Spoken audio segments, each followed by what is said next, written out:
you, we have loved this couple for a very, very long time. And I have told my wife that I am sick and tired of trying to live up to Lou Healy. And so I gave that up a couple of years ago and just said that was one of those impossible tasks. Yeah, it can't be done. Are you giving a speech? I am giving a speech. Really? And he even dissed you a little bit, Chris. Oh. I would never diss you, Chris. Your sister maybe, but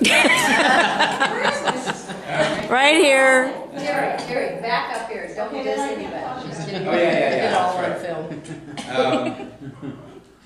So anyway, we just want to say how much we really appreciate Lou and Lois. This is like a celebration of life before you die or something. They have been such a strong example to us and an inspiration to us. They've been great friends. We missed their 60th wedding anniversary, and they remind us every flippin' year. So we knew we couldn't miss their 70th, because then I don't know what we'd have to pay for that. But We wouldn't want to miss their stuff. we wouldn't want to. Yeah, see, Judy's the diplomat, and I'm something else. But anyway, we just want to tell you guys how much we love you, and I know that you love us, and you don't have to say that. But we do love you. You have been tremendous examples for us. It's hard to beat Christian friends who like wine, and so that's Lou and Lois, but also, it's just been fun. I remember when you guys built your house, or bought the house on Clay Street. And you set about, Louis, to doing all this wonderful landscaping and all this stuff. And so really, I kind of blame you for all of the landscaping that I'm supposed to know how to do now. But you've always just been great friends. And we really love you guys. And we look forward to lots more of these kinds of events. We're not ready to let go of you.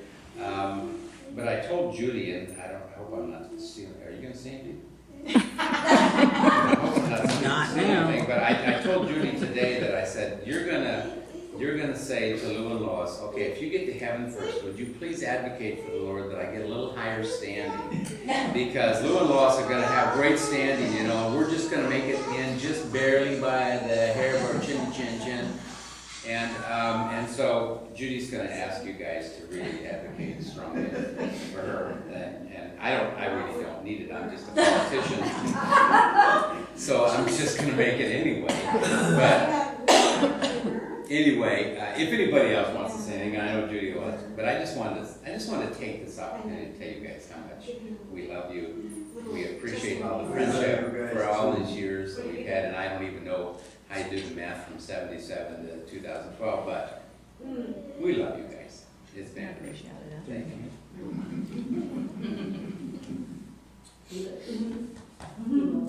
I know. And nobody needs to feel like they need to stand up and say anything. Typical politician. I second the motion. Yeah. My name is Brad Bemis. I'm married to Chris McGrath. Bobby Sally McGrath's daughter. But anyway, they've just been longtime friends of ours. We'd get together at Cannon Beach every summer, usually with our kids and them, and just have a kick in the pants time. You know how fun they are. They just don't take themselves seriously. We'd all get wet and stuck in sand, and we'd just have a great time.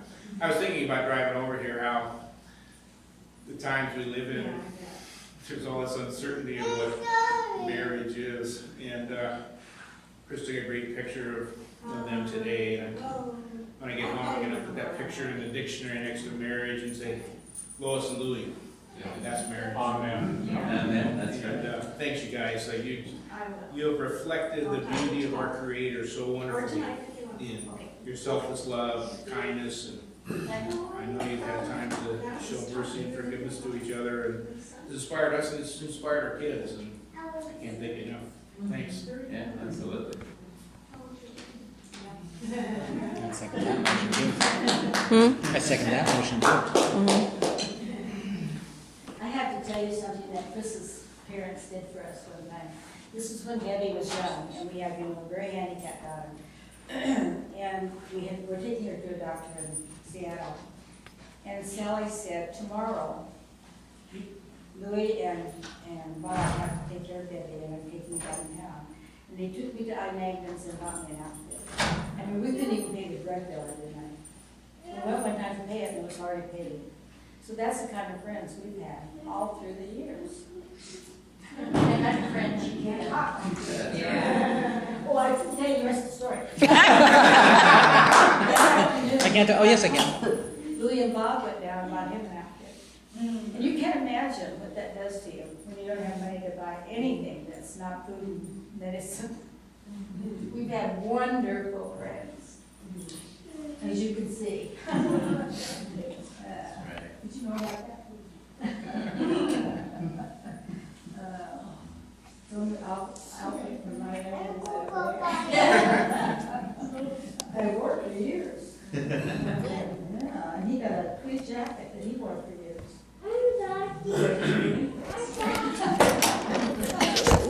Well, Mother, Mom, did you tell a story about Judy at your house when you couldn't get her awake? What was that? The story about Judy and when she did wake up. You know that? Oh, yeah, I know that. Everybody knows that story.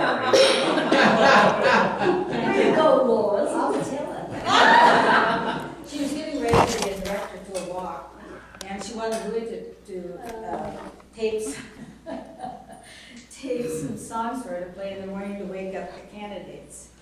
And she just kept going and kept going, one more, and finally she had one more, and we looked over her and she was sound asleep. Well, Judy, when she's sound asleep, she's sound asleep. And Louis said, I'll wake her up. So he pulls her up out of the chair, and she falls down just like a rag doll. And so Jerry said, you take her feet, I'll take her arms. And we lived in this house that had kind of a crooked hallway, and they were swinging her back and forth. Oh, jeez. I said, her kids must be really safe when you're gone. It was so funny. And then at a walk, I got to be the person that was supposed to wake her up. Do you still sleep soundly, Judy? No, unfortunately, I don't. Yeah, really? Not as soundly? No, I don't. As you get older, you I know. Jerry said she went to sleep in the bathroom one time. Yeah, I did. That's true. I know. I was sitting here thinking, the time I fell asleep in the bed. This is after a walk. I came home from walk to Mass and I was so tired. And I got into the bathtub in a hot bath. And if he hadn't walked in, I would have kept drowning. Wow. You remember that? He literally had Had to to. get her out of the bathtub. Yeah. So I have this, but not anymore. I've lost that ability to be down. I can't figure out how to